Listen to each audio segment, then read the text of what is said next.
شامل حال رہی تو سوشل میڈیا پر جو نگران شورا کا پیج ہے اس پر اور مدنی چینل لائیو کے پیج پر آپ جو سلسلہ دیکھ رہے ہوتے ہیں تو آپ جو کمنٹس میں جو سوالات کریں گے سوشل میڈیا کے ناظرین انشاءاللہ ممکنہ صورت میں آج ہم ان کو بھی شامل کریں گے اور اللہ نے چاہا تو ترجیحی بنیادوں پر شامل کرنے کی کوشش کریں گے۔ جی حضور، غزوہ بدر اور مثالی معاشرہ آپ کیسے دیکھتے ہیں؟ الحمدللہ رب العالمین والصلاة والسلام علی سید المرسلین۔ آج مسلمانوں کے لیے انتہائی خوشی کا لمحہ ہے، اور اگر میں کہوں کہ ساری دنیا کے مسلمانوں کو ہر سال 17 رمضان مبارک کو عالمگیر سطح پر اللہ کے احکامات کے مطابق جشن فتح بدر بنانا چاہیے تو شاید غلط نہ ہوتا، کیونکہ یہ پہلا معرکہ تھا اس انداز پر کفر و اسلام کا، اور اللہ کریم نے اس غزوہ مبارکہ کا ذکر قرآن کریم میں چند مقامات پر بھی فرمایا، اور اس میں مسلمانوں کی وہ مدد ہوئی، اور اس میں اس قدر مسلمانوں کا نبی پاک صلی اللہ تعالیٰ علیہ وسلم کے ساتھ جان نثاری کا جو انداز تھا، اور جو کچھ اس میں ہے وہ بس اسی میں ہی ہے۔ یعنی اس کو آپ یوں سمجھیے کہ صحابہ کرام علیہ رضوان کی جو افضلیت اور فضیلت کے حوالے سے اللہ بعضوں کو بعضوں پر فضیلت دیتا ہے، تو جو جیسے کہ خلفائے راشدین کا ذکر ہے تو عشرہ مبشرہ کا ذکر ہے، یوں الگ سے اچھا جو بیعت رضوان جنہوں نے کی ان کا ذکر ہے، تو اس طرح الگ سے بدری صحابہ کا بھی ذکر ہے، اور مطلب بدری صحابہ رضوان اللہ تعالیٰ علیہ اجمعین کو بڑی قدر کی نگاہ سے دیکھا جاتا تھا کہ یہ وہ لوگ ہیں جنہوں نے غزوہ بدر میں نبی پاک صلی اللہ تعالیٰ علیہ وسلم کے ساتھ کفار سے جنگ لڑی تھی۔ اور تو میں تو یہی عرض کروں گا کہ دنیا میں 17 رمضان مختلف مطلب ایک دن پہلے ایک دن بعد اسی طرح ہوتا ہے، لیکن یہ ایک میرا ایک تو ناقصہ میں مدنی مشورہ ہی کہوں گا کہ دنیا بھر کے مسلمانوں کو، کیونکہ یہ کوئی اختلافی مسئلہ نہیں ہے، یہ تو مسلمانوں کا ایک ایسا مطلب کہ ایک مسلمہ ایک خوشی کا اور ایک مسرتوں کا اور یوم الفتح یوم الفرقان، تو یہ تو مطلب مدد کا دن ہے کہ مطلب جس میں اللہ تعالیٰ فرشتوں کو نازل فرماتا ہے مسلمانوں کی مدد کے لیے۔ لَقَدْ نَصَرَكُمُ اللَّهُ بِبَدْرٍ وَأَنْتُمْ أَذِلَّةٌ، جی کہ اللہ تبارک و تعالیٰ نے بدر کے موقع پر آپ کی مدد فرمائی اس حال میں کہ آپ کے پاس ساز و سامان کی کمی تھی، بہت کمی تھی، جی بہت کمی تھی۔ تو اس کو تو میں اسی انداز پہ دیکھتا ہوں کہ ساری دنیا کے مسلمانوں کو میں مبارکباد دیتا ہوں کہ آج ہم 17 رمضان مبارک بدر کی یاد منا رہے ہیں۔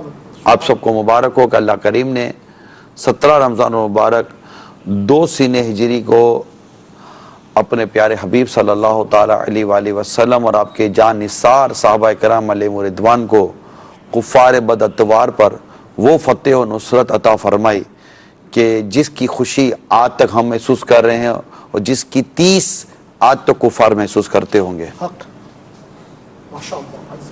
غزوہ بدر کو اگر آپ دیکھتے ہیں اور اس کے ذریعے سے مثالی معاشرہ یہ آپ کیسے مطلب ڈیفائن کر سکتے ہیں اس کو؟ وہ ایک غزوہ ہے، ایک وار ہے، ایک جنگ ہے، حق و باطل کا مارکہ ہے، اور ساتھ میں ہم جو ہے وہ مثالی معاشرے کو لے کر بیٹھنے ہیں، تو یہ کیسے ان دونوں کا آپس میں ایک انٹریکشن بنے گا؟ یہ وہ مثالی معاشرہ تھا جس نے غزوہ بدر میں نبی پاک صلی اللہ تعالی وسلم کے صدقے طفل فتح عطا فرمائی دی۔ یہ یوں سمجھے کہ ہجرت ہی ہوئی تھی، 2 سال ہی ہوئے ہجرت کو، اور ایسے سرکمٹینسز پیدا ہوئے کہ نبی پاک صلی اللہ تعالیٰ علیہ وسلم کا تقریباً 12 رمضان مبارک کو مدینہ منورہ سے اپنے صحابہ کرام کے ساتھ باہر آنا اور سچویشن کا تبدیل ہو جانا۔ یعنی آپ یہ دیکھیے کہ نبی پاک صلی اللہ تعالیٰ علیہ وسلم اور صحابہ کرام علیہ رضوان بیسیکلی کسی جنگ کے ارادے سے تو نکلے ہی نہ تھے، بالکل، تو ابو سفیان کا تعاقب تھا، جی ٹھیک ہے، اور ابو سفیان نے چالاکی کی، وہ تو نکل گیا اور اپنا ایک آدمی آگے دوڑا دیا اور مکے میں جا کر اسے شور مچا دیا کہ تمہیں اپنے مال کا تحفظ چاہیے تو مسلمانوں کے ساتھ تم جنگ کرو، اور وہاں پر خوب مکے میں کفار مکہ نے جنگ کی تیاری شروع کر دی، جی یہاں وہ راستہ بدل کر نکل گیا ابو سفیان جو بعد میں مسلمان ہو گئے تھے رضی اللہ تعالیٰ عنہ، اور اب وہ ایسے حالات پیدا ہو گئے، پھر نبی پاک صلی اللہ تعالیٰ علیہ وآلہ وسلم کا صحابہ کرام علیہم رضوان سے اس معاملے میں اب اظہار خیال کرنا، اللہ اللہ اللہ اور ایسے سچویشن کے اندر جی سرکار صلی اللہ تعالیٰ علیہ وسلم کی جو اطاعت، فرما برداری، آپ سے محبت، آپ سے والیان عقیدت، مہاجر صحابہ اٹھ کر اپنا اظہار جانثاری، وہاں سے انصار صحابہ اٹھ کر اپنا اظہار جانثاری کر رہے ہیں، تو اب مثالی معاشرہ اب کس شے کا نام ہے بھائی؟ سبحان اللہ، اطاعت نبی پاک صلی اللہ تعالیٰ علیہ وسلم کے اشارہ ابرو پر جان قربان کر دینے کا جذبہ جب جس قوم میں آئے گا، جس وقت آئے گا، اور جس معاشرے میں آئے گا، وہ معاشرہ مثالی معاشرہ بنے گا۔ ماشاءاللہ سبحان اللہ۔ حضور صحابہ کرام علیہم رضوان تو یقیناً وہ مبارک ہستیاں تھیں جنہوں نے حضور نبی کریم صلی اللہ علیہ وسلم کی زیارت کی اور حضور علیہ السلام سے ڈائریکٹ جو ہے وہ اکتساب فیض کیا۔ تو کیا ہم اپنے آپ کو یہ سوچ سکتے ہیں کہ ہم ان کے لیول تک پہنچ سکتے ہیں یا ان کے جوتے کی خاک بھی بن سکتے ہیں؟ ہم تو یہ بولتے ہیں کہ جی ہم تو ان کے جوتے کی خاک بھی نہیں ہیں، اور جب اطاعت و فرما برداری کا معاملہ جب ہوتا ہے پھر تو صحابہ کرام کی ہی مثال دی جاتی ہے۔ دیکھیں جوتے کی خاک تو واقعی نہیں ہے، نہ بن سکتے ہیں، میرے ساتھ آدمی تو ہم کیا بنے گا، بلکہ کوئی غوث و کتب تو ان کے جہاد میں دوڑنے والے گھوڑوں کی ناکوں میں جانے والی جو دھول ہے نا، ان تک بھی نہیں پہنچ سکتا جو ہمارے علماء ہمارے بزرگوں نے فرمایا ہے۔ صحابی تو صحابی ہیں، یعنی قیامت تک کوئی صحابی ہو ہی نہیں سکتا، ایسی بات، ٹھیک ہے نا، اب تو کوئی صحابی ہو ہی نہیں سکتا، تو ان کی تو شان ہی کچھ اور ہے، لیکن وہ ہمارے لیے رول ماڈل تو بنائے گئے نا بھائی۔ واہ، اگر عمل مشکل تھا تو رول ماڈل کیسے بنے؟ جی تو یہ چیز نہیں ہے۔ اور رہی بات آج کے مسلمانوں کی غیرت کی، تو کسی شاعر نے بڑی عمدہ بات کی ہے، پسند آتی ہے مجھے۔ بتلا دو گستاخ نبی کو غیرت مسلم زندہ ہے، ان پہ مر مٹنے کا جذبہ کل بھی تھا اور آج بھی ہے۔ سبحان اللہ۔ تو آقا کے نام پر مر مٹنے کا جذبات تو آج بھی مسلمانوں میں پایا جاتا ہے۔ مجھے اقبال کا ایک شعر یاد آ رہا، اگر آپ اجازت دیں تو۔ آپ نے آج تک کون سی اجازت لے کے کلام کیا؟ اقبال کہتا ہے کہ صدق خلیل بھی ہے عشق، صبر حسین بھی ہے عشق، معرکہ وجود میں بدر و حنین بھی ہے عشق۔ تو عشق کی بنیاد پر جو کچھ ہوا ہے نا، اس کی مثال بے مثال ہے۔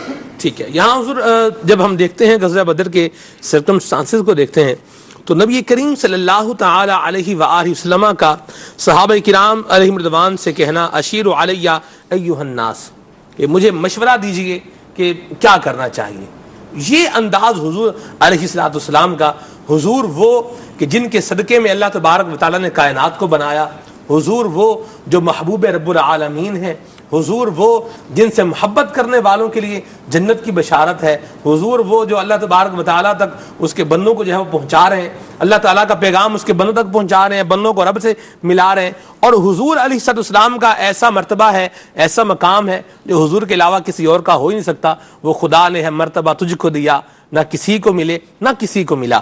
تو اب اس سارے سٹیٹس مرتبے کے باوجود حضور کا یہ کہنا اشیر علیہ ایھا الناس، اس پر آپ کیا فرمائیں گے؟ آقا دو جہاں صلی اللہ تعالیٰ علیہ وآلہ وسلم نے خود اس طرح کا ارشاد عطا کیا ہے کہ اللہ اور اس کے رسول مشورے سے مستغنی ہیں، انہیں مشورے کی حاجت نہیں ہوتی، لیکن نبی پاک صلی اللہ تعالیٰ علیہ وسلم کا اپنے صحابہ کرام سے مشورہ لینا یہ ان کی دلداری اور ان کی حوصلہ افزائی ہے، ٹھیک ہے۔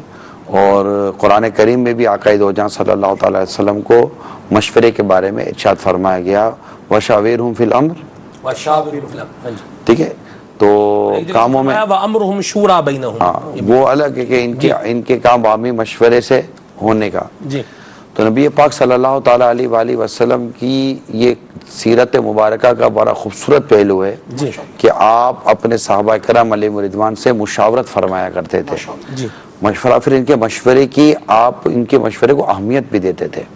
ایک تو یہ مشورہ ہوا، اور ایک بات اسی بدر کے موقع پر کیا ہوئی کہ سرکار صلی اللہ تعالیٰ علیہ وسلم نے جہاں پڑاؤ کیا، جہاں قیام فرمایا، تو ایک صحابی رضی اللہ تعالیٰ عنہ بارگاہ رسالت میں حاضر ہو کر عرض کرتے ہیں آقا.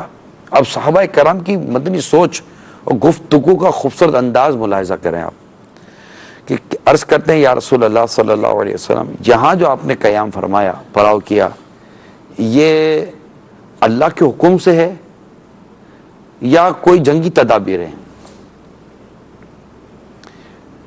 آقا دو جہاں صلی اللہ تعالیٰ علیہ وسلم نے ارشاد فرمایا کہ یہ جنگی تدبیر کے تحت کیا ہے. تو عرض کی آقا اگر یہاں کے بجائے اگر اس جگہ پر پڑاؤ کریں تو کنویں اس طرف آ جائیں گے، اور یہ پھر انہوں نے اپنا مشورہ دیا. تو سرکار صلی اللہ تعالیٰ علیہ وسلم نے جو جگہ خود منتخب فرمائی تھی، اپنے صحابی کے مشورے کو پذیرائی دی، پسند کیا، اور اس جگہ کو چھوڑا اور وہاں جا کر قیام کیا جہاں انہوں نے مشورہ دیا تھا. تو یہ چیزیں جو ہے نا، یہ نبی پاک صلی اللہ تعالی وسلم کی سیرت پاک کو اگر ہم دیکھیں اور ہم اس کو اپنا مدنی مثالی معاشرہ اگر بنانا چاہتے ہیں تو اس میں یہ ہے کہ بڑوں کو چھوٹوں سے مشورہ کرنا چاہیے، اور اگر ان کا مشورہ معقول ہو، اچھا ہو، شریعت و سنت کے مطابق ہو، تو ہم اپنے لیے کہیں گے، ہمیں اپنی وہ بڑاپن اور اپنی ضد کی وجہ سے اڑیل نہیں ہونا چاہیے، بلکہ اپنے چھوٹوں کا اچھا اور معقول مشورہ مان کر اس پر عمل کرنے کی کوشش کرنی چاہیے. چھوٹے کی رائے کو بھی تو اس قابل سمجھے نا کہ وہ رائے ویلڈ بھی ہے، یعنی بندہ سمجھتا ہے جی میں نے تو دنیا دیکھی ہے، میرا تو اتنا تجربہ ہے، میں نے کو بال دھوپ میں سفید نہیں کیے، اور میرا ایک اپنا جو ہے وہ میری اپنی ایک نظر ہے، ایک فہم ہے، ایک سوچ ہے. تو یہ چھوٹا بندہ بیچارہ یہ مجھے کیا مشورہ دے گا؟ مشورہ ہی دے رہا نا، حکم تو نہیں نہ دے رہا. کرنا تو وہی نا جو آپ کی سمجھ کام کرے گی. صحیح مشورہ تو لینا. 4 مشوروں کو آپ نے اپنی عقل و اپنے فہم کے ترازو پر ہی تولنا ہے نا. جی کوئی بھی مشورہ دینے والا یہ کب کہہ رہا ہے کہ مانو؟ مشورہ دینے کا مطلب ہی یہی ہے کہ بھائی یہ میری رائے ہے، مانے تو آپ کی مرضی ہے، نہ مانے تو آپ کی مرضی ہے. ٹھیک ہے. تو مشورہ لینے میں تو کوئی حرج نہیں ہے. غزوہ احد پر نبی پاک صلی اللہ تعالیٰ علیہ وسلم نے صحابہ کرام سے مشورہ کیا کہ باہر نکل کر جنگ کریں یا اندر میں رہ کر کریں. جی تو بڑے مطلب کہ وہ صحابہ کرام کا ایک اپنا جذبہ تھا، اور باہر نکل کر لڑنے پر انہوں نے بڑا مطلب کہ وہ اپنے جذبات کا اظہار کیا. جبکہ ایک صحابہ کرام کا ایک گروہ وہ بھی تھا جو اندر رہ کر تھا، اور سرکار صلی اللہ تعالیٰ علیہ وسلم کی بھی رائے کچھ اسی طرح کی تھی کہ اندر رہ کر لڑا جاتا. لیکن نبی پاک صلی اللہ تعالیٰ علیہ وسلم اپنے ان صحابہ کرام کو کے مشورے کو آپ نے اہمیت دی، اور پھر یہ بات ٹھیک ہے چلے باہر نکل کر لڑتے ہیں. اور جب آپ نے اپنا جنگی لباس زیب تن فرمایا تو وہ صحابہ کرام کو یہ محسوس ہوا کہ سرکار اندر چاہتے تھے لڑنا اور ہم نے باہر نکلنے کا کہا، تو وہ اپنی رائے سے پیچھے ہٹنے لگے کہ آقا جو آپ اندر ہی رہ کر ہم لڑ لیتے ہیں. پھر نبی پاک صلی اللہ تعالیٰ علیہ وسلم کا یہ بڑا تاریخی جملہ ہے کہ جب اللہ کا نبی جنگی لباس پہن لے تو اس کے بعد اللہ تعالیٰ جب تک اس کے اور باطل کے درمیان فیصلہ نہیں فرماتا وہ لباس اتارتے نہیں ہیں. اللہ اکبر، اللہ اکبر، سبحان اللہ. بڑی پیاری بات کہی جی یہ بھی آپ نے، اور اس سے معاشرے کے لیے بھی ایک مدنی پھول ملا. مطلب یہ تو ہر چھوٹے بڑے والد صاحب کو چاہیے گھر میں مشورہ کریں. کوئی ہلکی پھلکی گھر میں چھوٹی موٹی تقریب ہوتی ہے، باہمی مشورے سے کریں. جیسے کل آپ نے آمدنی کے بارے میں کچھ فرمایا تھا، آپس کے مشورے سے کریں. کوئی اور کام کرنا ہے، گھر کی منتقلی ہے، گھر کا بننا ہے، یہ نہیں ہے وہ ہے، کوئی بہت چیزیں ہوتی ہیں جس میں بچوں کی امی سے بھی مشورہ کیا جا سکتا ہے، نہ کہ ہر ایک. ٹھیک ہے. اچھا یہاں اب چلے مشورے کی بات چل ہی نکلی ہے تو کچھ لوگوں کی عادت ہوتی ہے کہ انہوں نے ہر بات پہ کوئی نہ کوئی مشورہ دینا ہی ہوتا ہے. آپ کو بھی بہت سارے لوگ ملتے ہوں گے، مدنی چینل کے حوالے سے بھی آپ کو بہت سارے مشورے دیتے ہوں گے، ہمیں بھی دیتے رہتے ہیں. تو یہ جو ہر وقت بندہ موقع بے موقع اپنی رائے کا اظہار کرتا رہتا ہے اور سامنے والے کو مشورہ دیتا ہے، جیسے اطہر بھائی آپ کو یوں نہیں بولنا چاہیے، آپ یوں بولا کریں، آپ یوں نہ دیکھا کریں، آپ یوں دیکھا کریں، آپ ہاتھ کا سٹائل ہے وہ یوں نہ کیا کریں، یوں کیا کریں. یعنی جسے کہتے ہیں نا کہ بن مانگے کا مشورہ، جسے کہتے ہیں مفت کا مشورہ. تو یہ جو ایک طریقہ کار ہوتا ہے اس کے بارے میں کیا رائے ہے آپ کی؟ مزاج ہوتا ہے بعضوں کا، ہر ایک کو مشورہ دینا سوچتا بھی نہیں ہے، ہر ایک نوٹ کرتا بھی نہیں ہے، صحیح. ہر ایک نوٹس لیتا بھی نہیں ہے، نوٹس لے تو ہر ایک پہنچاتا بھی نہیں ہے. اگرچہ مشورہ دینے والے کو تھوڑا سا موقع ماحول و ماحول دے کر مشورہ دینا چاہیے، اچھی ورڈنگ اور اچھے جملوں کے ساتھ مشورہ دینا چاہیے، جی اپنی رائے کا اظہار اچھے انداز سے کرنا چاہیے. جیسے آپ نے کہا کہ یوں اطہر بھائی کو یہ گئے، تو اگر کوئی اطہر بھائی کو ان کے دیکھنے پر ہی مشورہ دینا چاہے تو اگر یہ بھی تو کہا جا سکتا ہے اگر اس کے اسے جذبات ہیں کہ اطہر بھائی ماشاءاللہ مثالی معاشرے میں نظر آتے ہیں، اور آپ کی گفتگو بھی میں نے سنی ماشاءاللہ، بعض اوقات تو اپنے بڑے خوبصورت جملے کہے اور بڑا مطلب ایک نپے تلے انداز میں اس طرح کچھ بھی دو چار اچھے جملے کہہ کر بس تھوڑا سا اطہر بھائی یہ ہو نا کہ یوں اور یوں دیکھ لیں تو مطلب یوں سمجھے کہ آپ کے بیٹھنے کا لطف ہی کچھ اور ہو جائے گا. تو مشورہ بھی تو کوئی لطف والے انداز میں دیا جا سکتا ہے، یعنی کہ پھول پیش بھی کیا جا سکتا ہے، پھول مارا بھی جا سکتا ہے. پیش کریں گے تو اچھا لگے گا، ماریں گے تو تھوڑی اچھا نہیں لگتا. ٹھیک. مدینہ دوسری طرف ہم آگے چلتے ہیں. غزوہ بدر میں نبی پاک صلی اللہ تعالی علیہ وآلہ وسلم جب صحابہ کرام علیہ رضوان کے ساتھ روانہ ہوئے تو ساز و سامان بہت کم تھا. تقریباً 80 کے قریب جو ہے وہ اونٹ تھے، اور ایک جو ہے یہ گھوڑا تھا، اور اس کے علاوہ 9 جو ہے تقریباً یہ تلواریں تھیں. تو نبی پاک صلی اللہ علیہ وسلم نے تین صحابہ کرام علیہ رضوان کی جو ہے اس طرح ڈیوٹی لگائی کہ یکے بعد دیگرے اونٹ پر جو ہے یہ سواری کریں گے.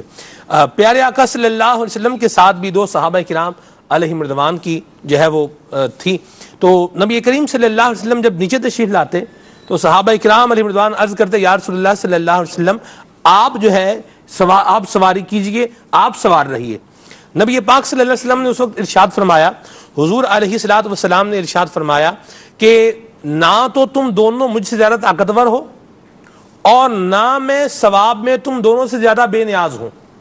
تو یہ ایک مساوات اور ایک برابری اور دوسرے کا خیال اور احساس، اور پھر پیارے آقا صلی اللہ علیہ وسلم کا یہ عاجزی بھرا جملہ، کیا فرمائیں گے آپ اس کو اور ہمارے معاشرے کو اگر لیا جائے تو؟ یہ تو ہے نا، نبی پاک صلی اللہ تعالیٰ علیہ وآلہ وسلم نے گویا کہ قیامت تک کے آنے والے جو قائدین ہوتے ہیں نا، جی انہیں لیڈرشپ اسکلز کی تربیت فرمائی. اللہ اکبر.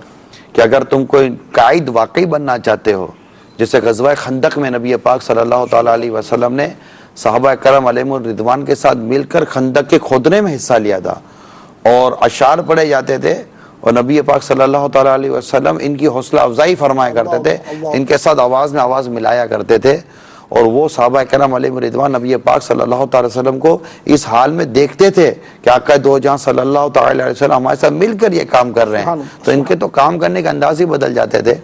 تو اس طرح جو بھی قیادت کرتے ہیں اور لیڈرشپ جن کے پاس ہوتی ہے، انہیں محض حکم نہیں دینا چاہیے بلکہ اپنے کام کرنے والوں کے ساتھ مل کر کام کرنا چاہیے.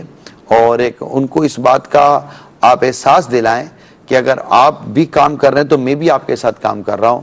اگر وہ اپنی بھوک کا اظہار کر رہے ہیں تو آپ بھی کہیں کہ میں بھی بھوکا ہوں. اگر وہ ایک پتھر دکھاتے تو آپ بھی 2 پتھر دکھا سکتے ہیں. اگر وہ اپنے پرانے کپڑے دکھا سکتے تو آپ پیوند والے کپڑے بھی دکھا سکتے ہیں.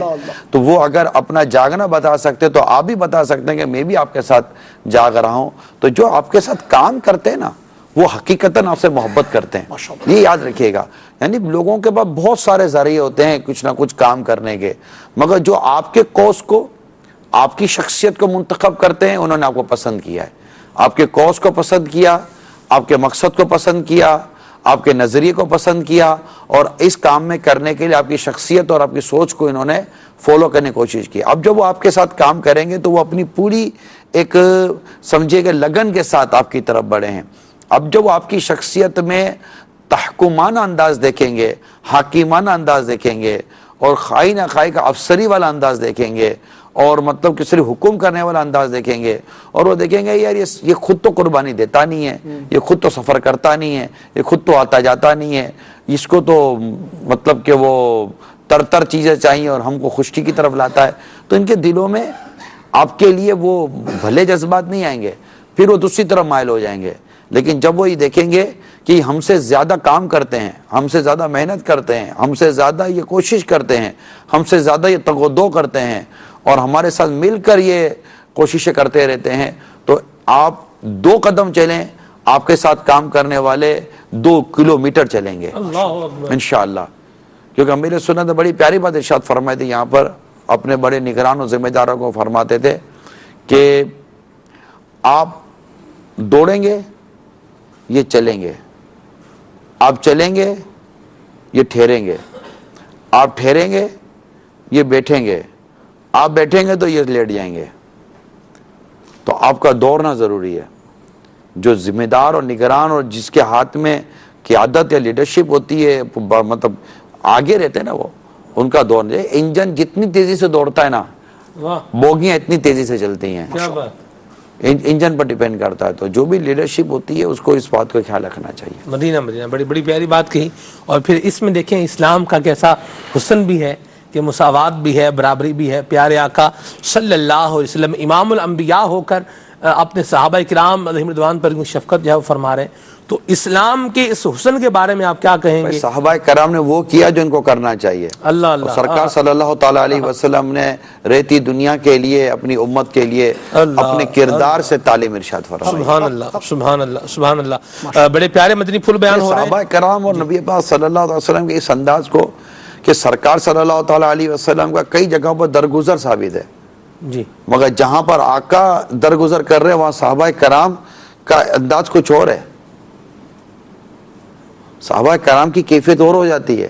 اگر کوئی سرکار کی شان میں کوئی کچھ کلام کرتا تھا تو سرکار صلی اللہ تعالیٰ علیہ وسلم کے لیے اس کلام کو سن کر درگزر اور وہ اس کے واقعات ملتے ہیں، مگر جب وہ بات صحابہ کرام سنتے تھے تو ان کی تلواریں نکل آتی تھی، ان کے جذبے کچھ اور ہوتے تھے کہ ہمارے آقا کو کیسے کوئی کہہ جائے، ہمارے نبی کو کوئی کیسے کہہ جائے صلی اللہ تعالیٰ علیہ وسلم۔ تو امتی کو اپنے نبی کے ساتھ، واہ، امتی کو اپنے نبی کے ساتھ کے ساتھ تعلق رکھنا ہے، یہ تربیت سیرت صحابہ سے ملے گی، اللہ اکبر، اللہ یہ یاد رکھیے گا۔ واہ واہ واہ، کیا بات، یعنی امتی کو، سبحان اللہ، غلام کو، واہ، ایک عاشق رسول کو اپنے نبی صلی اللہ تعالیٰ علیہ وآلہ وسلم، رسول محتشم صلی اللہ تعالیٰ علیہ وسلم سے کیا تعلق رکھنا ہے، کس معاملے میں ان کے کیا جذبات ہوں گے، کیا احساسات ہوں گے، اس کی تربیت سیرت صحابہ سے ہوگی، یہ یاد رکھیے گا۔ ماشاءاللہ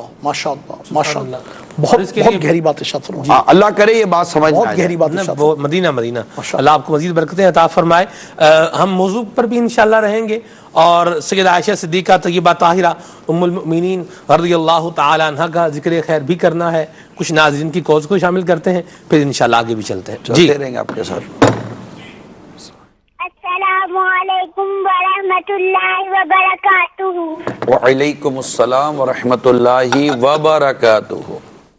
میرا نام میمونہ طاہرہ ہے، میں جاکوٹ سے بات کر رہی ہوں۔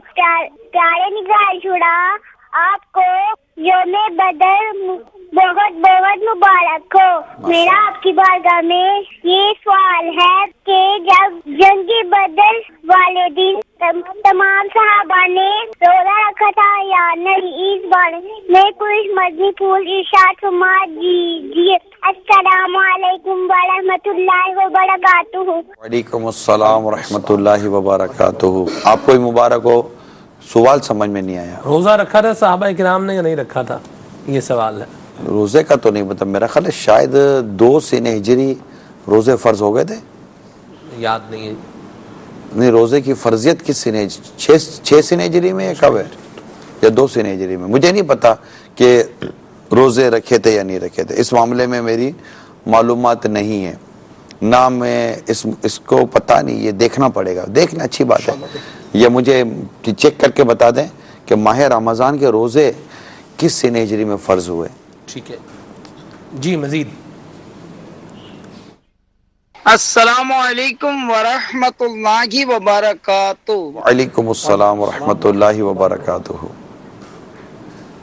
محمد عمران اتاری سگے اتار عرض کر رہا ہوں، نگران شورا کے مدنی پھول بہت ہی مدینہ مدینہ ہے، اور جو جنگ بدر کا جو نقشہ کھینچ رہے ہیں اور جو آپ بتا رہے ہیں، تو میری آپ سے یہ عرض ہے کہ اس وقت تو صحابہ اکرام علیہ رضوان کی نبی پاک صلی اللہ علیہ وسلم سے ایسی محبت کا جذبہ تھا اور ایسے اطاعت گزار تھے، اللہ تبارک و تعالیٰ کی ان کو کھلی مدد ملی۔ کیا آج کے زمانے میں بھی جو اللہ تبارک و تعالیٰ کی کھلی مدد چاہتا ہے تو وہ کون سے ایسے اعمال کرے جس کے ذریعے سے اس کی اللہ تبارک و تعالیٰ کی طرف سے ایسی مدد ہوگی کہ اسے پتہ چلے؟ تو اس کا کچھ خلاصہ فرما دے، جزاکم اللہ خیرہ۔ آمین ویاک۔ اس کے لیے ایک شعر یاد آ رہا ہے اقبال کا، ہمیں نہیں یاد آ سکتا. اچھا, لیکن وہ شاید لفظوں کے آگے پیچھے ہو جائے, آپ اصلاح کر دیجئے گا. اگر ہو آج بھی ابراہیم سا ایما پیدا, آگ کر سکتی ہے انداز گلستان پیدا. آج بھی ہو جو براہیم سا ایما پیدا, آگ کر سکتی ہے انداز گلستہ پیدا. حضرت ابراہیم علیہ السلام کو اللہ تعالیٰ نے جو ایک ایمان, آپ تو اللہ کے نبی ہیں, لیکن ان کو جو اللہ تعالیٰ سے محبت اور تعلق, اور کیونکہ آپ خلیل اللہ ہیں, جبریل امین علیہ السلام آ کر عرض کرتے ہیں کہ آپ اللہ تعالیٰ سے دعا کر دیں, مدد مانگیں, تو فرماتے ہیں کہ میرا رب جانتا ہے کہ ان کا ابراہیم کس حال میں ہے. تو اس طرح کی مطلب آپ کی تھی کیفیت. اگر ہم آج بھی صحابہ کرام علیہ رضوان کے ان کیفیات, آپ کی ان کے ایمان کی کیفیات اور ان کے اطاعت رسول کی کیفیات کو اگر ہم اپنے معاشرے میں لے کر آئیں, تو کیوں نہیں آپ کی مدد ہو سکتی, کیوں نہیں مطلب کہ کرم ہو سکتا. اللہ کریم مدد کرنے والا ہے. وہ خود فرماتا ان تنصر اللہ ینصرکم, تم اللہ کے دین کی مدد کرو, اللہ تمہاری مدد کرے گا. تو اس کا قرآن کریم میں تو یہ ارشاد موجود ہے. وہ خود فرماتا وَاعْلَمُوا أَنَّ اللَّهَ مَعَ الْمُتَّقِينَ, اور جان لو کہ اللہ تعالیٰ متقیوں کے ساتھ ہے. یعنی ان کی مدد فرماتا ہے, انہیں کامیابی عطا فرماتا ہے. ہم تقوی, بلکہ مجھے تو ایک واقعہ یاد آ رہا ہے. ایک خلیفہ وقت تھے ہمارے, ان کے رعایا نے کہا کہ تم ہم پر وہ شفقت اور محبت کا انداز کیوں نہیں رکھتے. تو صدیق اکبر و فاروق اعظم اپنے رعایا کے ساتھ رکھتے تھے. تو جواب دیا کہ تم اس وقت کے لوگوں جیسے عمل کیوں نہیں کرتے. اللہ اکبر. کہ حکمرانوں کے دل تو اللہ کے دستے قدرت میں, تم اس وقت کے لوگوں جیسے عمل کرو تو اللہ تعالیٰ ہمارے دل تمہاری طرف نرم کر دے گا. اس میں میں نے آپ کو بہت کچھ عرض کرنے کی کوشش کی ہے. ہمارے اعمال اچھے نہیں ہیں. ہمارے اعمال ایسے ہیں کہ ہم پر بہت ساری چیزیں پھر مسلط ہی ہو رہی ہیں.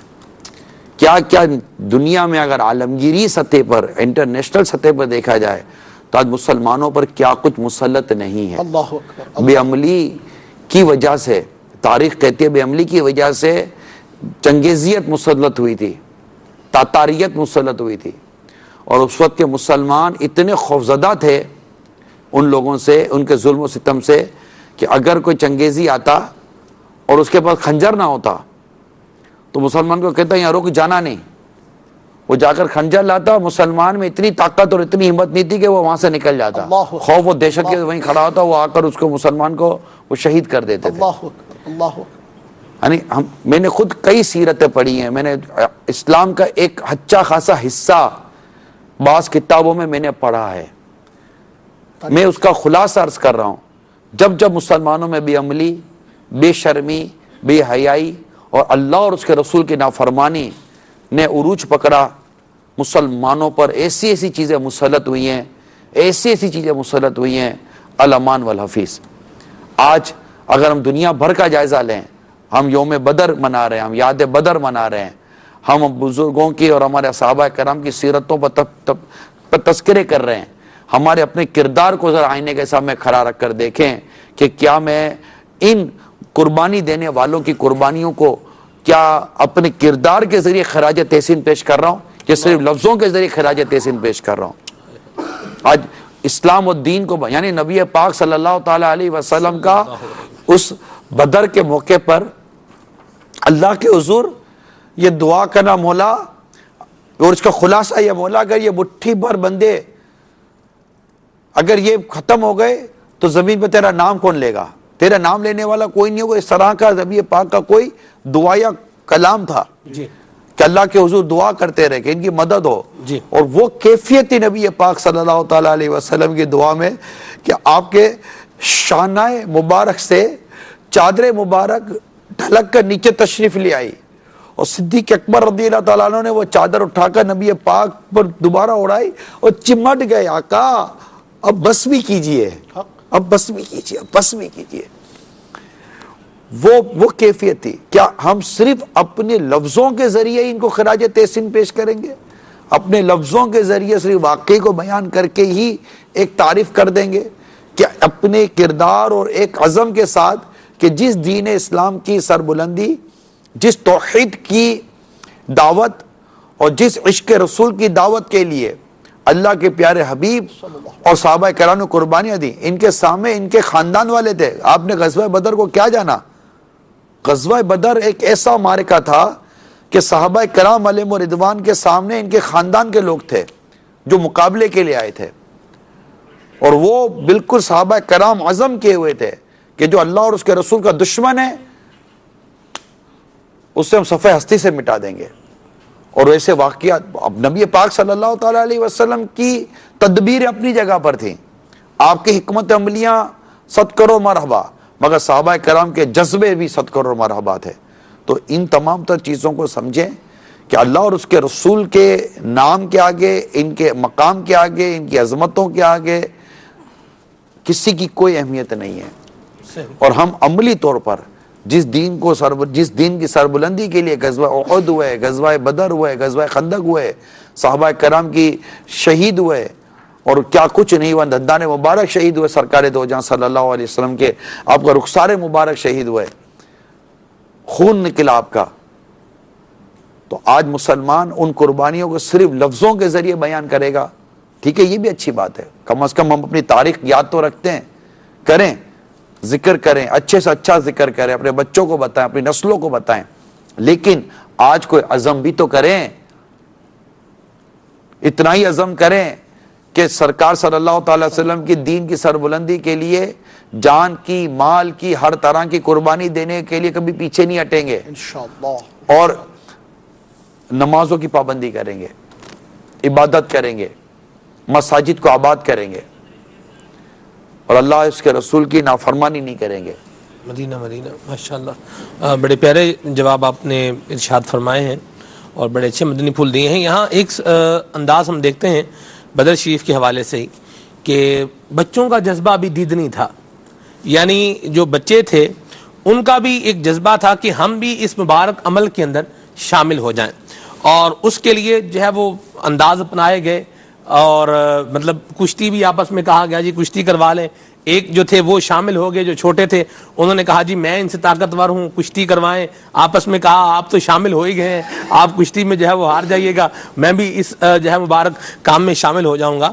تو اب یہ انداز بچوں کے اندر بھی، یعنی ہمیں بھی یہ سعادت مل جائے کہ ہم پیارے آقا صلی اللہ علیہ وسلم کے ساتھ شامل ہو جائیں، حضور کے فرمان پر لبیک کہنے والوں میں، شامل ہونے والوں میں ہم بھی شامل ہو جائیں، یہ انداز۔ اور دوسرا یہ کہ ہم دیکھتے ہیں کہ ہماری مسجدوں میں رمضان شریف کے دن ہیں، جیسے مثال کے طور پر نمازی زیادہ ہوتے ہیں، اگلی صف میں جگہ باقی ہے، بندے نے پیچھے کھڑے ہونا، ادھر ہی شروع کر لیں گے، آگے بڑھیں گے ہی نہیں، اچھا پیچھے سے دوسروں کو اشارہ کرتے جائیں گے، آجو بھائی آپ آ جاؤ، یہ انداز ہے، یا جو بھی معاملہ اس طرح کا ہوتا ہے۔ سلمان بھائی اصل میں وہ صحابہ کرام علیہم رضوان جو ابھی چھوٹی عمر کے تھے، ان کی تربیت تھی، جی ٹھیک ہے، آج بھی ہمارے بچوں کی تربیت ہے مقابلوں میں حصہ لینے کی، ایسا نہیں ہے، وہ سوئمنگ کا مقابلہ ہو، گانے بازوں کا مقابلہ ہو، اور اس طرح کے دوسرے اسکولوں میں ٹیبلو کرتے ہیں، عجیب و غریب قسم کے مقابلے ہوتے، تو اس میں آج بھی بچے حصہ لیتے ہیں، کیونکہ گھر میں تربیت اس طرح کی ہے۔ جب گھر میں تربیت ایسی ہوگی، اور یہ شعر اگر صحیح معنوں میں ہماری نسلوں کے دل و دماغ میں بٹھا دیا جائے، پڑھیں آپ اس کو، کروں تیرے نام پہ جاں فدا، کروں تیرے نام پہ جاں فدا، نہ بس ایک جاں دو جہاں فدا، کروں تیرے نام پہ جاں فدا، نہ بس ایک جاں دو جہاں فدا، دو جہاں سے بھی نہیں جی بھرا، کروں کیا کروڑوں جان ہی، کروں کیا کروڑوں جہان نہیں۔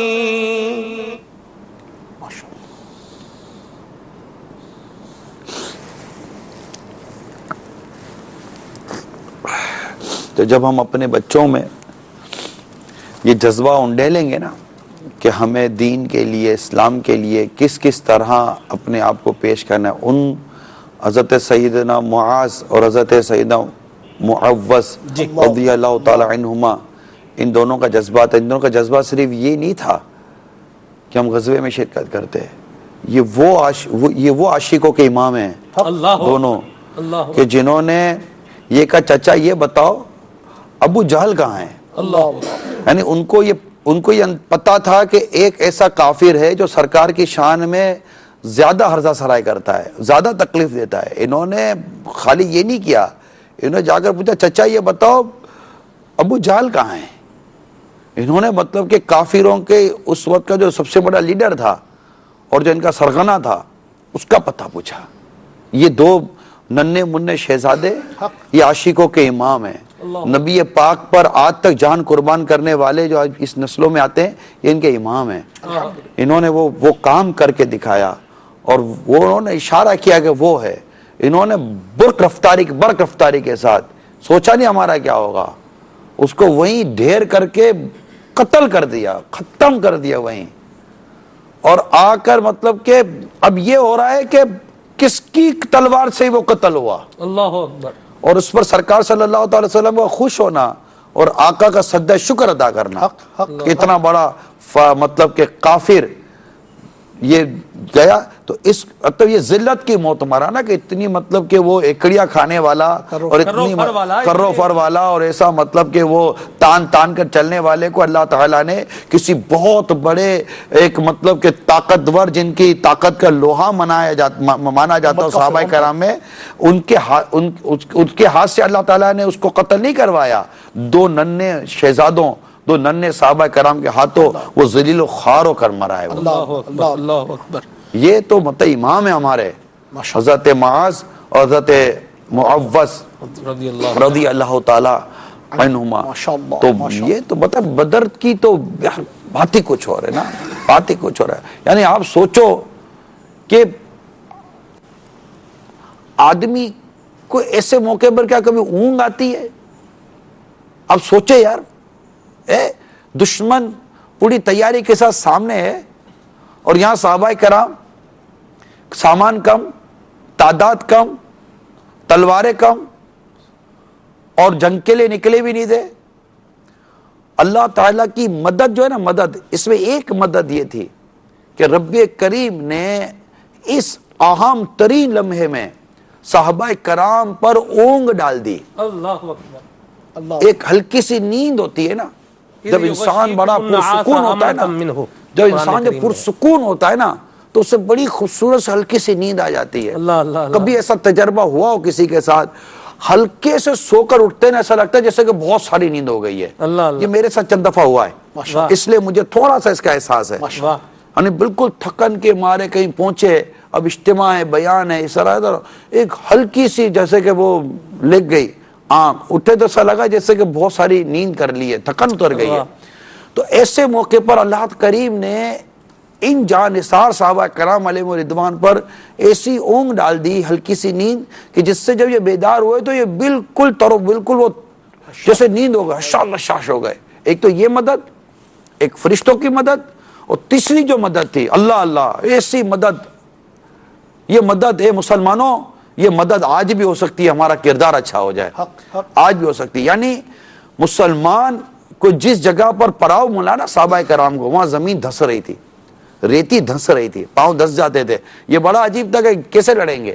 اور وہ جہاں تھے نا، کفار نے جہاں پہلے آ کر پڑاؤ کیا تھا، بیٹھ گئے تھے، تو وہ تھوڑی سی جگہ ایسی تھی کہ جہاں قدم جم جاتے تھے، مضبوط جگہ تھی. اللہ کریم نے ایسے موقع پر بارش برسا دی. اللہ مسلمانوں کو پانی بھی مل گیا. کنویں تو ویسے ہی وہ صحابی رسول نے مشورہ دے دیا تھا تو کنویں ہی بھر گئے، پانی بھی مل گیا. اور وہ زمین جہاں پاؤں دھستے تھے، پانی کی وجہ سے وہ زمین ایسی ہوگی جب پاؤں کھڑا رہ رہا تھا، اور وہ کفار کے ساتھ یہ ہوا کہ وہاں پھسلن ہو گئی. یہ ساری مددیں تھی. بارش کا آنا، فرشتوں کا آنا، اونگ کا آنا، وہ جذبے، وہ کیفیات، یہ چیزیں ہیں جو مطلب کہ بالکل ایک ولولہ ڈال دیتی ہیں کہ بس اب کچھ ہو ہی جائے گا، اور ہو گیا الحمدللہ. ایسے سردار ان کے قتل ہوئے، ایسے سردار قتل ہوئے، ایسے پکڑے گئے کہ بس کیا بات. بس وہی آمنہ کے لال صلی اللہ تعالی علیہ وآلہ وسلم کے اشارے پر سب کچھ کرنے کا جذبہ تھا کہ یہ کہہ دیں گے تو ہم کر دیں گے، خلاص ایک ہی بات تھی۔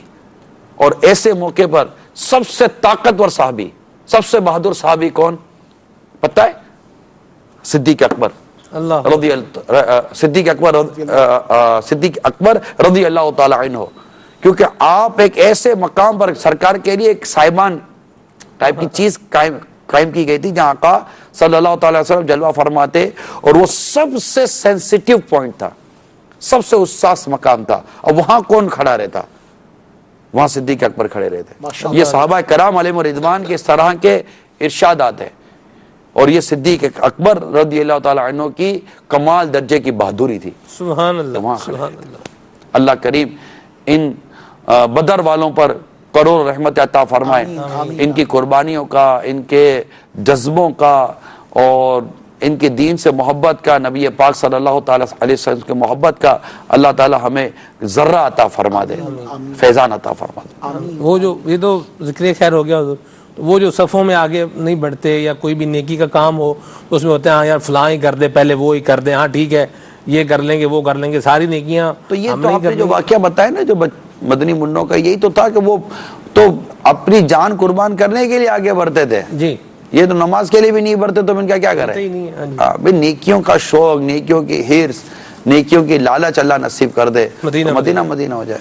ماشاءاللہ بڑے پیارے مدنی پھول بیان ہوئے حضور۔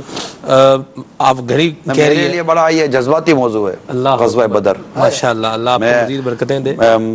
واقعی مطلب میں تو ان اصل میں یہ وقت آتا ہے ماہ رمضان میں ہی، 17 رمضان، اور اس پورے ماہ رمضان میں کوئی ایسا سلاٹ ہی نہیں ہے کہ جس میں مطلب کہ ایک جس کو کہتا ہے نا کہ آدمی سیر حاصل پیٹ پڑھ کر آدمی غزوہ بدر بیان کرے نا، کیسے ہوا، کیا ہوا، ایک ایک چیز، میرے آقا کے معجزے جو بدر کے موقع پر ہوئے، ایک ایک چیز بیان کیا، پھر ان کفار کا قتل ہونا، پھر ان کے متعلق نبی پاک صلی اللہ تعالی وسلم کی پہلے سے خبر دینا کہ کون کہاں پر مرے گا، نشان لگائے، جہاں پر میرے آقا صلی اللہ تعالی وسلم نے نشان لگائے تھے کہ یہاں پر فلاں بن فلاں مرے گا، نہ وہ اس کے ایک ہی ادھر مرا نہ کہ ادھر مرا، وہی مرا جہاں میرے نبی نے فرمایا تھا۔ اللہ کون کہاں مرے گا یہ اللہ تعالیٰ کے عطا سے میرا نبی جانتا ہے، سبحان اللہ۔ اور کوئی غیب کیا تم سے نہیں ہو بلا، جب نہ خدا ہی چھپا تم پہ کرو رو درود۔ میں کہہ تو ایسا کوئی رمضان مبارک میں ایسا کوئی سلاٹ ہی نہیں ہے ہمارے پاس، کوئی اسپیس نہیں ہے کہ کوئی 2-2.5 گھنٹے بندے کے پاس ہوں اور وہ مطلب کہ بیان کرے نا غزوہ بدر کو۔ ایسا ہے یہ بدر کا موقع، وہ کس کیفیت میں تھے مدینے میں، کیا حالات ہوئے تھے، کس کیفیت سے آئے تھے، وہ جو 12 رمضان مبارک سے لے کر 17 رمضان مبارک تک کا جو پورا سلسلہ رہا سفر کا، اس کے تو بس کیا، پھر واپسی، اور وہ جو قید کیے گئے کفار، ان کے ساتھ جو کچھ ہوا، بات ہی کچھ ہو رہا ہے۔ سبحان اللہ۔ ایک اور بات بھی میں کرنا چاہ رہا ہوں کہ صحابہ کرام علیہم رضوان کا ماشاءاللہ عطائیں ہو رہی ہیں، جی سبحان اللہ سبحان اللہ، تقسیم ہو رہا ہے، ماشاءاللہ ماشاءاللہ ماشاءاللہ، امیل سنت تحفے تقسیم کر رہے ہیں۔ سبحان اللہ۔ جی صحابہ کرام علیہم رضوان کا حضور کی بات پر رسپونڈ کرنا، یعنی یہ کہا گیا نحن معک، آقا ہم آپ کے ساتھ ہیں، امدی یا رسول اللہ، حضور چلیے ہم آپ کے ساتھ ہیں، جہاں اللہ نے حکم فرمایا آپ چلیں، ہم آپ کے ساتھ ہیں۔ اگر آپ ہمیں کہیں کہ گھوڑے دریا میں ڈال دو تو ہم گھوڑے دریا میں بھی ڈال دیں گے۔ یہ جو رسپونڈ ہے صحابہ کرام کا، اس کو اگر آج ہم اپنے معاشرے کے اندر دیکھیں تو یہ رسپونڈ ہمارے اندر اگر ہو اور ہمارا معاشرہ مثالی معاشرہ پھر کیسے بنے گا؟ سرکار کے ارشاد پر عمل کرنے میں فائدہ ہی ہوگا، گھاٹے کا کوئی صورت ہی نہیں ہے، یہ ذہن بن جائے بس۔ سبحان اللہ۔ جب بھی نبی پاک کی آپ کو کوئی ارشاد مل رہا ہے کہ یہ کرو یہ چھوڑ دو، اب وہ کر کے وہ چھوڑ دیں، یہ ہو ہی نہیں سکتا کہ اس میں انسان کو دنیا اور آخرت میں نقصان ہو جائے، فائدہ ہی ہوگا۔ تو صحابہ کرام اس بات کو جانتے تھے۔ جب چھوڑے نا حضور، ایک صحابی بدر کے موقع پر جب ٹوٹی تلوار لے کر آئے، ایسے تلواریں کم تھی، ٹوٹی تلوار لے کر آئے اور سرکار صلی اللہ تعالی وسلم اس موقع پر ایک درخت کی شاخ دے دے کہ جاؤ اس سے لڑ لو اور وہ تلوار بن جائے، تو شاخ ہاتھ میں پکڑ کر بھی جو صحابی نہ پوچھے کہ آقا تلوار ٹوٹی تھی، آپ لکڑی کی شاخ دے رہے ہیں، اور وہ شاخ لے کر ہی لڑنے چلے گئے کہ دی مصطفیٰ کے ہاتھوں سے تھی، ملی مصطفیٰ کے ہاتھوں سے، یہ کیسے کام نہیں کرے گی؟ تو آقا کے ہاتھ سے تو شاخ بھی آ جائے تو بھی صحابہ کرام تو سوچ ہی نہیں آتی نا. یہ تو صحابہ کرام علیہ رضوان کی تو سوچ ہی کیسی عظیم تھی سرکار صلی اللہ تعالی علیہ وآلہ وسلم کے لیے. عشق کا کیا مرتبہ ہوگا؟ عشق کا کیا مرتبہ ہوگا؟ وہ ایسی کیفیتوں میں تو آدمی دنیا فتح کر لیتا ہے یار. آج ہم مطلب دنیا فتح کر لے اگر ایسا عشق، ایسا محبت اور ایسی عقیدت کا اگر ہمیں کوئی حصہ نصیب ہو جائے نا صحیح معنوں میں، دنیا فتح کر لے بندہ. مسلمان آج بھی غالب آ سکتے ہیں، جی ہاں آج بھی غالب آ سکتے ہیں. ایسا جذبہ چاہیے، ماشاءاللہ ایسا جذبہ چاہیے. صرف باتیں نہیں چاہیے، عمل چاہیے. صلو علی الحبیب صلی اللہ تعالی علیہ تو کال لے لیتے ہیں. ہاں لے لے. جی میں ویسے عرض کر رہی تھی کہ میرے لیے تھوڑا جذباتی موضوع ہے. جی السلام علیکم ورحمۃ اللہ وبرکاتہ. وعلیکم السلام ورحمۃ اللہ وبرکاتہ. میں محمد راشد اتاری اکاڑا سے عرض کر رہا ہوں. آج کا موضوع ماشاءاللہ بہت ہی پیارا غزوہ بدر کے حوالے سے. تو میری نگران شورا سے یہ عرض ہے کہ اس دن کے حوالے سے ہمیں کیا کرنا چاہیے؟ ان صحابہ کرام نے تو اپنی جان قربان کی، لیکن ہمیں اپنے دین کے لیے کیا کرنا چاہیے؟ اور میری یہ عرض ہے کہ اپنے سلسلے میں مفتی قاسم صاحب دامت عالیہ کو بھی بلایا جائے. وہ بہت پیاری گفتگو کرتے ہیں، اتنی پیاری گفتگو کرتے ہیں کہ ایمان تازہ ہو جاتا ہے. السلام علیکم ورحمۃ اللہ وبرکاتہ. وعلیکم السلام ورحمۃ اللہ وبرکاتہ. ماشاءاللہ، اللہ کرے کہ تو آپ کی بات ان تک پہنچ جائے تو کیا بات ہے مدینے کی. وہ آئیں تو کیا لطف ہے ان کے آنے کا. اور رہی بات کہ اب ہم کیا کریں، تو میری زندگی کا مقصد تیرے دین کی سرفرازی، میں اسی لیے مسلمان، میں اسی لیے نمازی. ماشاءاللہ ماشاءاللہ. ہم مقصد بعثت کو سمجھیں. نبی پاک صلی اللہ تعالی علیہ وسلم کی آمد کا مقصد، اس کو پورا کرنے کے لیے ہم اپنے آپ کو وقف کر دیں. ماشاءاللہ. نمازیں، مسجدیں بنانا، مسجد کی آباد کاری، شرابوں کے خلاف ایک مطلب کہ نیکی کی دعوت، تو جوئے ختم ہو جائیں، شراب ختم ہو جائے، سود ختم ہو جائے اور عصبیت ختم ہو جائے. اس طرح کی بہت ساری چیزیں ہیں کہ جنہیں نبی پاک صلی اللہ تعالی علیہ وسلم نے سخت ناپسند فرمایا ہے اور اس کے بارے میں سخت کلمات عطا فرمائیں. ان کو سمجھیں، پڑھیں، اور دعوت اسلامی کا ایک اپنا انداز ہے، اس انداز کے ساتھ چلیں. نیکی کی دعوت، پیار، محبت پیدا کرنا، نیکی کی دعوت دینا، درس، بیان، قرآن کریم کی درست تلاوت.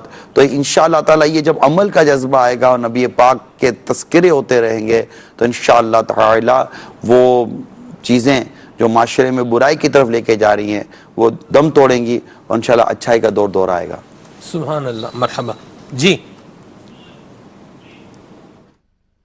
السلام علیکم ورحمۃ اللہ وبرکاتہ. وعلیکم السلام ورحمۃ اللہ وبرکاتہ.